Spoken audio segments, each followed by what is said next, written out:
Bonjour à tous et bienvenue chez nous. Aujourd'hui, nous allons parler du couple de flammes jumelles, de couple divin sacré, d'amour, on va dire largement dit. Parce qu'on sait qu'il y a beaucoup de façons de le décrire et de le dire. Et Mélanie va nous expliquer en détail qu'est-ce que le couple de flammes jumelles. Oui, alors ça, c'est avec des recherches que j'ai fait personnellement parce que c'était quelque chose qui m'intéressait depuis quoi maintenant 7 ans à peu près que j'avais entendu parler et puis ça m'avait interpellée. Et c'est vrai que c'est un sujet qui est vaste, qui est complexe, mais en soi qui est juste sur l'amour. On peut le nommer couple divin sacré, on peut le nommer en couple en conscience. Il y a une centaine, je pense, de noms différents.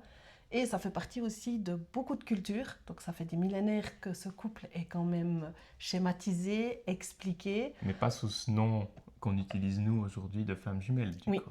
C'est vrai qu'il y a plein d'autres noms qui sont donnés dans plein de cultures et puis plein de choses différentes. Comme aussi par rapport aux religions, dans la Bible, celle qu'on connaît peut-être le plus. Bon, on a entendu parler, oui, alors ça on l'entend, mais c'est quand même quelque chose qui est à prendre avec des pincettes parce que par rapport à moi, dans ma propre vérité, il y a le couple sacré qui est Jésus-Christ et Marie-Madeleine. Mais c'est un couple qui n'est pas fortement reconnu par la religion parce on sait qu'elle était prostituée, donc c'est quelque chose qui ne se faisait pas parce que dans ce temps-là. Ça me permet d'enchaîner justement que ce couple que nous formons aujourd'hui pour nous n'est pas forcément facile. Pour les deux êtres, il va être plus ou moins évident, confortable, en tout cas il va être attirant, mais pour tout ce qui gravite autour du couple, typiquement avec Jésus-Christ et Marie-Madeleine, ça pose problème. Nous par exemple avec notre différence d'âge ou nos contextes personnel de vie, il y a des... Pour nous, c'est une évidence aujourd'hui, on est bien avec ça parce qu'on a beaucoup travaillé, mais ça a été un chemin intransigeant et ça a créé pas mal de turbulences dans notre écosystème relationnel. Voilà. Ouais, c'est vraiment... Ça, c'est juste... C'est vrai que c'est un couple où on le fantasme, on l'idéalise. Et personnellement, dans mon chemin, moi, c'est un couple que je pensais vivre avec mon ex. Moi aussi. Oui, et en fait, on peut entendre qu'on parle des fois de fausses flammes jumelles, ce genre de choses, mais en fait, ces âmes sœurs avec qui on a vécu des histoires par le passé nous ont vraiment, vraiment fait grandir, appris sur nous-mêmes et sur ce qu'on voulait dans la relation de couple. Donc ça fait partie du chemin, de se détacher de ces croyances liées au fait que par le passé, j'ai cru que c'était l'homme de ma vie. Donc si je comprends bien, une personne avec qui tu as beaucoup d'affinités, ça marche quand même bien. Tu peux croire à ce moment-là que c'est ta flamme jumelle, mais qu'en fait, non, pas du tout. Plus tard, tu peux découvrir que c'était une âme sœur. Ouais. Donc la différence entre flamme jumelle et âme sœur, c'est que la flamme jumelle, c'est vraiment une réunion, c'est une évidence, et c'est les deux qui veulent évoluer ensemble dans le couple et veulent faire des projets ensemble et veulent vivre leur histoire ensemble, malgré tout ce que ça peut être catastrophé et difficile dans tout ce qui se met en place autour de ce qu'il y a autour. Mais c'est vrai que c'est une évidence. Mais pour les deux, moi, l'évidence par le passé, en fait, c'était moi qui avais l'évidence pour moi toute seule. Et ça a été ma découverte, que c'est pour les deux, que ça parle aux deux, ce chemin d'évolution.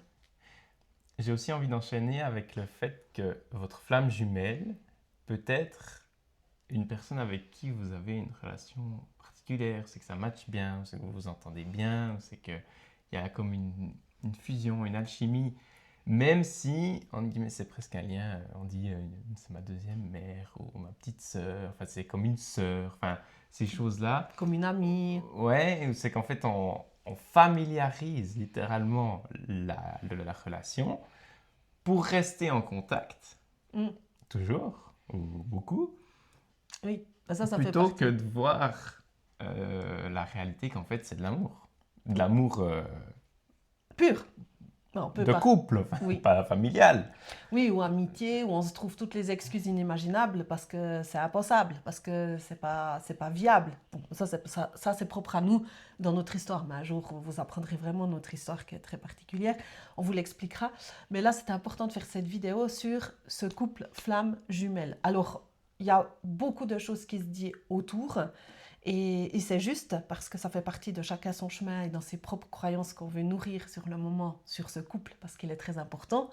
Mais en soi, c'est à avancer. Si vous êtes sur un lien et que vous pensez que c'est votre flamme jumelle et que vous êtes en couple, ben, en fait, c'est juste comme moi, je l'ai vécu avec mon ex où j'étais persuadée que c'était lui. Et c'était juste parce qu'aujourd'hui, j'ai pu déconstruire toutes ces croyances que j'ai mis en place sur cet ancien couple. Et c'est grâce à ce couple, à Mm. ces expériences que tu en es là aujourd'hui et qu'on Oui. a pu se retrouver. Oui.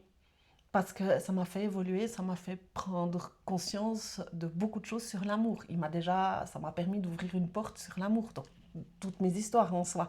Mais on va aussi chercher pour combler un manque où de nos compagnons du passé, ils nous apportent, je sais pas, de la tendresse. Un autre nous dit je t'aime, un autre est fier de nous. Et du coup, avec tout ça, on se construit, mais il nous manque quelque chose. C'est inconscient et on va rechercher autre chose. Et après, on comprend que ce qui nous manque, c'est en soi. Donc, plus on évolue sur ces relations, parce qu'on doit vivre ces relations, elles sont comme ça, on ne peut pas s'en empêcher parce qu'il y a une attirance, il y a quelque chose. Je veux dire, comme toi, avec aussi ce que tu as vécu avec tes ex-chéris en soi. Ça me permet de dire qu'on n'a pas les mêmes ressentis. Toi, il y en a un qui te donnait un au compte-gouttes seulement je t'aime, l'autre seulement des câlins. Mm-hmm. De mon côté, qui a un fonctionnement différent, on pourra peut-être justement parler de nos fonctionnements plus tard, j'ai pas ressenti les choses comme ça. Je me suis dit, elle m'aime, donc je vais en profiter parce que c'est facile. Il n'y avait pas cette chose où il me donne que ça, ou il me donne ça, puis c'est déjà bien. C'était plutôt, ah ben, je vais profiter de la situation parce que c'est facile. Ouais. Toi, tu étais plus dans ce fonctionnement. Et là, on a deux comportements, Des fonctionnements différents. Fonctionnements, merci, complètement différents. Et qui étaient dysfonctionnels à ce moment-là, qu'on soit clair. Qui le sont encore aujourd'hui parfois. Mais de comprendre qu'en fait, on n'est pas là pour combler l'autre, on est là justement pour réveiller à ce que l'autre se comble par lui-même. Et dans le couple, ça c'est important de le dire, dans ce flamme jumelle, on entend aussi beaucoup de choses. Moi, dans mes recherches et de ma personnalité, moi, je suis la haut potentiel émotionnel. Et donc la prédominance yin, et pourtant je suis un petit peu plus âgée. Et toi, de ton côté? Moi, je suis le haut potentiel intellect, donc le yang. La prédominance. Ce qui fait qu'on a des fonctionnements de base complètement opposés, mais qui, au fur et à mesure de l'évolution, s'équilibrent et se fonctionnent de façon... Ça match. Oui, et on est plus juste aussi. Oui. Il y a moins de dysfonctionnement. Pour moi, je suis moins égoïste. Pour toi, je me sacrifie moins. Voilà, et puis chacun améliore. Oui. Est à l'écoute de soi, mais plus toi dans ton côté égoïste. Parce qu'aujourd'hui, tu as levé beaucoup de croyances par rapport à ton fonctionnement de base, mais qui est depuis la nuit des temps. Voilà, donc égoïste à profiter de l'autre. Comme je disais avant, elle-même, c'est facile. Pour moi, c'est que du bonheur. J'ai peu ou pas besoin de m'engager parce que ça me tombe dessus. Ouais. Toi, tu n'aurais jamais pu faire quelque chose comme ça parce que ton fonctionnement de base est différent. Oui. Moi, je ne fonctionne pas dans les intérêts, c'est pas mon fonctionnement, mais je le comprends très bien aujourd'hui grâce à notre histoire et surtout les accompagnements que je fais dans mon job. Mais c'est vrai que c'est beau à comprendre, à mettre en lumière que ce que l'on pense, on peut se raccrocher à quelque chose qui, moi, je me raccrochais parce que moi, c'était moi dans l'amour, mais en soi, c'était des choses qui étaient néfastes pour moi, pour certains comportements. Mais je ne le voyais pas parce que je l'aime, donc c'est normal. Et c'est très intéressant d'apprendre à connaître ces comportements pour après éventuellement identifier quel fonctionnement on a. Et puis, est-ce que dans les flammes jumelles, il y a toujours deux fonctionnements opposés qui sont ensemble? Oui, pour créer la complémentarité. C'est ça qui est beau. On crée une complémentarité. Moi, dans mon fonctionnement, je suis beaucoup plus à la base dans la blessure du rejet et de l'injustice. Ça, c'est vraiment des blessures qui font partie de moi. Aujourd'hui, j'ai énormément travaillé parce que je m'écoute, j'ose me positionner, j'ose affirmer des choix et je suis complètement alignée avec ça. C'est de plus en plus rare aujourd'hui que je fuis les dangers. Et il y a aussi des choses qui sont très importantes à comprendre dans la fuite. C'est que toi, tu peux fuir, mais tu abandonnes Voilà. parce que tu as la blessure. Je te laisse les expliquer. De l'abandon et de la trahison, exactement. Donc moi, aujourd'hui, en ayant évolué, je peux rester seul, je peux avoir foi en l'autre, je peux aimer, je peux faire ces choses-là, alors qu'avant, toujours j'avais des stratégies, on dit intellect, hein, donc ça se passe dans la tête, des stratégies pour utiliser l'autre. À elle-même, c'est facile pour moi de lui donner un petit peu ce qu'elle veut pour que derrière, j'ai mon intérêt qui soit comblé. Ça, c'était mon fonctionnement Qu'elle t'abandonne pas. dysfonctionnel à ce moment-là. Voilà, éviter, stratégie pour éviter l'abandon, parce que j'ai peur de l'abandon. Ou la trahison. Mais en fait, plus tu nourris ça, plus l'autre va te trahir et va t'abandonner. Parce que du coup, tu t'es dépendant de l'autre dans ton fonctionnement. Et toi, tu es complètement indépendante. Trop. Enfin, trop, je dis trop Oui, parce que dans le trop dans l'un, dysfonctionnement. trop dans l'autre. Ouais. Et le but, c'est de trouver quelque chose où c'est que vous êtes serein. Parce qu'on sait que quand on est blessé, on n'est pas serein. Mhm. Mais ça, c'est les blessures où moi, trop l'autre côté, à l'opposé, mon indépendance de je réussis tout dans ma vie, je réussis mes entreprises, je réussis... Mais j'ai besoin de réussir seul. C'est Voilà, le truc où c'est ça. Moi, c'était j'ai besoin de personne, je me veux démerde. personne. Oui, on ancre ça, hein, attention. Mais c'est pas dans le contrôle. C'est aussi vraiment bien à séparer. Parce qu'il y a des personnes qui disent ça, j'ai besoin de personne, mais qui sont dans le contrôle. Parce que justement, ils ont peur d'être trahis. Moi, c'est le côté où j'ai pas d'intérêt derrière, je suis totalement indépendante. Heureuse par moi-même, heureuse dans ma vie. Mais justement, notre couple m'a fait comprendre qu'on peut faire des choses à deux dans des magnifiques projets de vie à deux. Et ça, c'était pas forcément mon fonctionnement de base sur du long terme. Et toi, tu parlais de contrôle. Le contrôle, c'est plutôt ma prédominance. Mais j'en suis pas conscient, moi, quand je suis dedans. Je suis persuadé du contraire. D'ailleurs, c'est difficile de savoir dans quelle prédominance on est avec ce qu'on vient de vous dire. Parce qu'on peut interpréter « Ah moi j'ai peur du rejet parce que j'aime pas qu'on me rejette. » Mais en fait, j'aimerais contrôler mon environnement pour que les autres ne m'abandonnent pas. Mais c'est plus facile à dire « Ah, j'ai peur du rejet » alors que c'est faux.